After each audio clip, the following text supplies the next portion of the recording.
and spurn the word of the Holy One of Israel. Therefore the Lord's anger burns against his people. His hand is raised, and he strikes them down. The mountains shake, and the dead bodies are like refuse in the streets. Yet for all this, his anger is not turned away. His hand is still upraised. He lifts up a banner for the distant nations. He whistles for those at the ends of the earth. Here they come, swiftly and speedily. Not one of them grows tired or stumbles. Not one slumbers or sleeps. Not a belt is loosened at the waist. Not a sandal thong is broken. Their arrows are sharp. All their bows are strung. Their horses' hoofs seem like flint. Their chariot wheels like a whirlwind. Their roar is like that of the lion. They roar like young lions. They growl as they seize their prey and carry it off with no one to rescue. In that day they will roar over it like the roaring of the sea. And if one looks at the land, he will see darkness and distress. Even the light will be darkened by the clouds. Chapter 5. I will sing for the one I love a song about his vineyard. My loved one had a vineyard on a fertile hillside. He dug it up and cleared it of stones and planted it with the choicest vines. He built a watchtower in it and cut out a winepress as well. Then he looked for a crop of good grapes, but it yielded only bad fruit. Now you dwellers in Jerusalem and men of Judah, judge between me and my vineyard. What more could have been done for my vineyard than I have done for it? When I looked for good grapes, why did it yield only bad? Now, I will tell you what I am going to do to my vineyard. I will take away its hedge, and it will be destroyed. I will break down its wall, and it will be trampled. I will make it a wasteland, neither pruned nor cultivated, and briars and thorns will grow there. I will command the clouds not to rain on it.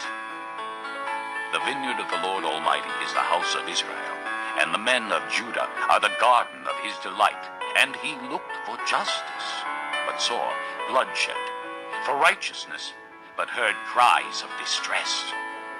Woe to you who add house to house and join field to field till no space is left, and you live alone in the land. The Lord Almighty has declared in my hearing. Surely the great houses will become desolate, the fine mansions left without occupants. A 10-acre vineyard will produce only a bath of wine, a homer of seed, only an ephah of grain. Woe to those who rise early in the morning to run after their drinks, who stay up late at night till they are inflamed with wine. They have harps and lyres at their banquets, tambourines and flutes and wine, but they have no regard for the deeds of the Lord, no respect for the work of his hands. Therefore my people will go into exile for lack of understanding. Their men of rank will die of hunger, and their masses will be parched with thirst. Therefore the grave enlarges its appetite, and opens its mouth without limit. Into it will descend their nobles and masses with all their brawlers and revelers. So man will be brought low, and mankind humbled, the eyes of the arrogant humbled. But the Lord Almighty will be exalted by his justice, and the holy God will show himself holy by his righteousness. Then sheep will graze as in their own pasture.